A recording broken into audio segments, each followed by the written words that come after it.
Hello, in front of me I've got FC25. In this video I'll show you how to perform sprint boost.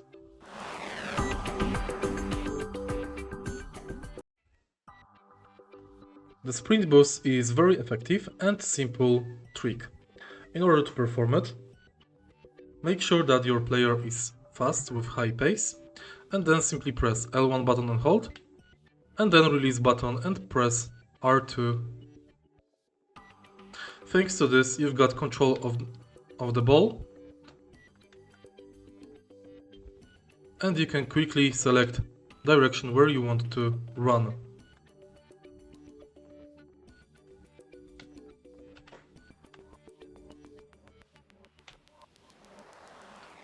If you find this video helpful, please leave a like, comment and subscribe.